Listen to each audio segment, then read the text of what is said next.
तमिलनाडु हो, कर्नाटक हो या फिर महाराष्ट्र, फिलहाल के दिनों में बहुत सारे स्टेट्स में आपको हिंदी का विरोध दिखेगा। अब अचानक से ऐसा क्या हुआ कि बहुत सारे नॉन हिंदी स्टेट्स हिंदी का विरोध करने लगे, या फिर कहानी कुछ और है? यह सब कुछ अचानक नहीं हुआ, पहले से ही हो रहा था, मगर अब जाकर हमको दिखा। हिंदी के विरोध की पूरी कहानी चलिए आज समझते हैं। भारत में हिंदी विरोध का इतिहास अगर आप चेक करें तो इसके पीछे मुख्य कारण आपको मिलेगा हिंदी इंपोजिशन, यानी कि जबरन हिंदी का थोपे जाना। हिंदी इंपोजिशन का विरोध सबसे पहले तमिलनाडु में 1937 में हुआ, जब मद्रास प्रेसिडेंसी के प्रीमियर सी राजगोपालाचारी ने स्कूलों में हिंदी को अनिवार्य कर दिया। पेरियार ईवी रामास्वामी और सेल्फ रेस्पेक्ट मूवमेंट ने इसका विरोध किया। इस एंटी हिंदी एजिटेशन में 2 लोगों की जान गई, 1198 लोग गिरफ्तार हुए और पेरियार को उन दिनों 1000 रुपीस का जुर्माना हुआ और 1 साल की सजा हुई। इस पूरे एजिटेशन के वजह से 1940 में हिंदी को तमिलनाडु में ऑप्शनल लैंग्वेज कर दिया गया। इसके बाद 1946 से लेकर 1950, 1965, 1968, 1986 और 2014 में भी तमिलनाडु में बड़े आंदोलन हुए। 1965 में तो 70 लोगों की जान गई और 1 करोड़ रुपए की संपत्ति का नुकसान हुआ। इन आंदोलनों ने द्रविडियन मूवमेंट को मजबूत किया और ऑफिशियल लैंग्वेजेस एक्ट में 1967 में संशोधन हुआ, जिसने हिंदी के साथ अंग्रेजी को भी ऑफिशियल लैंग्वेज बनाए रखा। अगर महाराष्ट्र की बात करें तो महाराष्ट्र में हाल ही में एनईपी 2020 के तहत हिंदी को स्कूलों में लागू कराए जाने की कोशिश पर शिवसेना और एमएनएस ने विरोध किया, क्योंकि वे मराठी की पहचान को बनाए रखना चाहते थे। जून 2025 में सरकार ने हिंदी को ऑप्शनल लैंग्वेज करार कर दिया, मगर मराठी सपोर्ट और हिंदी के विरोध ने अभी तक महाराष्ट्र को अशांत बनाए रखा है। कर्नाटक की अगर बात करें तो वहां की मुख्य भाषा कन्नड़ है और पिछले 1 दशक से काफी ज्यादा हिंदी भाषी लोग या फिर ऐसे लोग जिनको कन्नड़ नहीं आती बल्कि हिंदी आती है, इनका माइग्रेशन कर्नाटक में बढ़ चुका है। इसका सीधा इफेक्ट कुछ प्रोटेस्ट्स के रूप में हमको दिखा है, जैसे हिंदी दिवस का प्रोटेस्ट या फिर बेंगलुरु मेट्रो में हिंदी साइनेज के खिलाफ विरोध। ये सभी आंदोलन दिखाते हैं कि रीजनल लैंग्वेजेस जैसे मराठी, कन्नड़, तमिल ये सिर्फ भाषाएं नहीं हैं, बल्कि उन राज्यों की पहचान है, उनका गर्व है। देखा जाए तो तीनों राज्यों में तमिल, कन्नड़ और मराठी बोलने वाले लोगों की संख्या काफी ज्यादा है, मगर जिस तरह से पिछले कुछ एक सालों में आईटी इंडस्ट्री, इंफ्रास्ट्रक्चर वर्क और इकोनॉमिक ग्रोथ इन तीनों राज्यों में देखा गया है, उसके कारण से इन राज्यों में माइग्रेशन बढ़ चुका है, जिसके वजह से हिंदी भाषी लोगों की संख्या इन राज्यों में बढ़ गई है। साथ ही साथ ग्लोबलाइजेशन के कारण इन राज्यों में इंग्लिश बोलने वालों की संख्या में भी वृद्धि हुई है।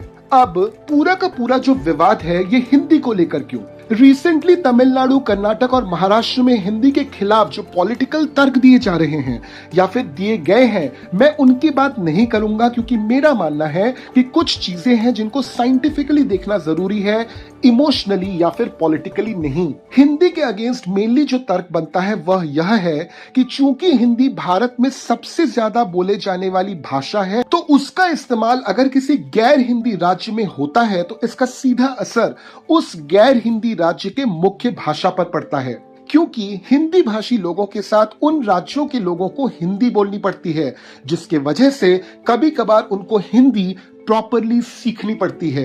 अब यही से जुड़ती है हिंदी के खिलाफ दूसरी वजह कि हिंदी सीखने के लिए लोगों को कभी कभार सेकेंड लैंग्वेज या फिर अक्सर थर्ड लैंग्वेज के रूप में हिंदी को लेना पड़ता है स्कूल एजुकेशन में, जबकि स्कूल जाने वाले हर एक बच्चे के पास ऑप्शन था कि वह किसी भी दूसरे भाषा को चूज कर सकता था, जैसे भारत की कोई भी दूसरी भाषा या फिर कोई भी विदेशी भाषा, जिसमें हो सकता है कि फ्यूचर में उसका करियर बने। मगर हिंदी कंपलसरी होने के लिए या फिर मजबूरी में पढ़ने के लिए उसको यह चांस गंवाना पड़ता है। हिंदी इंपोजिशन के अगेंस्ट एजिटेशन एक लार्जर इंटरेस्ट में बुरे नहीं है, क्योंकि अगर आपको लगता है कि आपके साथ कुछ बुरा हो रहा है तो हमारा कॉन्स्टिट्यूशन आपको इजाजत देता है कि आप उसके अगेंस्ट विरोध करें। मगर जिस तरह का वायलेंट विरोध आज हमको दिखता है डिफरेंट स्टेट्स में, यह बिल्कुल भी ठीक नहीं है। इससे जो सबसे पहला इंपैक्ट होता है कि उस स्टेट के जो मूल निवासी हैं और उस स्टेट में रहने वाले जो हिंदी भाषी लोग हैं,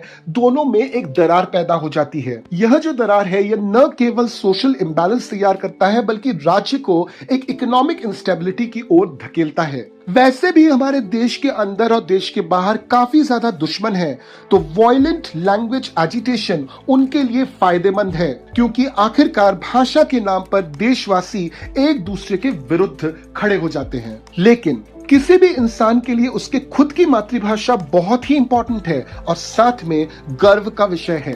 तो फिर यह जो भाषा विवाद चल रहा है, इसका सलूशन क्या है? भारतीय समाज की नींव है विविधता में एकता, यानी कि यूनिटी इन डाइवर्सिटी। इसके मद्देनजर सबसे पहले तो हिंदी को अनिवार्य यानी कि कंपलसरी नहीं करना चाहिए, उसको वैकल्पिक यानी कि ऑप्शनल रखना चाहिए। मगर वहीं पर हर एक राज्य की मूल भाषा जो है वो कंपलसरी होनी चाहिए। अब यहाँ पे एक बहुत बड़ी कॉम्प्लेक्सिटी है।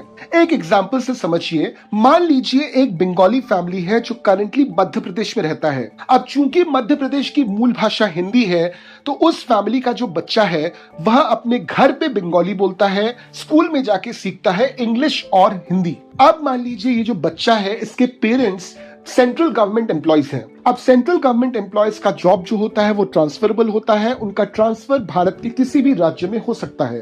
तो अगर ये बच्चा हर एक 3-4 साल बाद एक राज्य से दूसरे राज्य जाएगा, तो क्या वो हर एक राज्य में जाके वहां की भाषा को प्रॉपरली सीख पाएगा? ऑब्वियसली यह तो इम्पॉसिबल है, क्योंकि हमारा जो एजुकेशन सिस्टम है उसमें न केवल आप किसी भाषा को सीखते हो, उसमें आप एग्जाम्स देते हो और उस एग्जाम्स के मार्क्स काउंट हो जाते हैं। अब देखिए, इसका सोल्यूशन जो है हमारे एजुकेशन सिस्टम के अंदर ही है। हमारे एजुकेशन सिस्टम में हम बहुत सारे ऐसे सब्जेक्ट्स पढ़ते हैं जिनके क्लासेस रेगुलरली होते हैं, जिनका इवैल्यूएशन भी रेगुलरली होता है, जिनमें अगर आप अच्छा परफॉर्म करो तो आपको अवार्ड्स तक दिए जाते हैं, मगर इनका एग्जाम नहीं होता, इनका इवैल्यूएशन पूरी तरह से ग्रेडिंग सिस्टम पे होता है। तो जिस एग्जाम्पल को लेकर हम चल रहे थे, उस केस में उस बच्चे को हर एक स्टेट में उस स्टेट के मूल लैंग्वेज को सिखाना चाहिए, but under the grading system. इससे वह बच्चा वो भाषा सीख भी जाएगा, बोल भी पाएगा, थोड़ा बहुत लिख भी पाएगा, और साथ में सबसे इंपॉर्टेंट बात, उस भाषा के प्रति उसके मन में इज्जत आएगी। भाषा विवाद का मेन मुद्दा ही यह है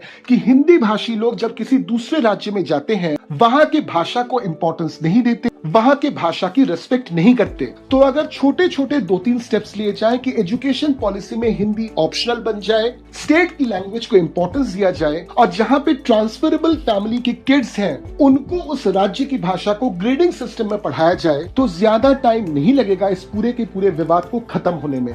जरूरत है तो सिर्फ पॉजिटिव एटीट्यूड की। तो इस पूरे विषय पर आप क्या सोच रखते हो, हमको कमेंट में जरूर बताइए। वीडियो अगर अच्छा लगा तो इसको लाइक और शेयर कीजिए। चैनल को सब्सक्राइब नहीं किया है तो सब्सक्राइब कर लीजिए, और मैं आपसे फिर मिलूंगा एक नए टॉपिक के साथ एक नए वीडियो में। जय हिंद।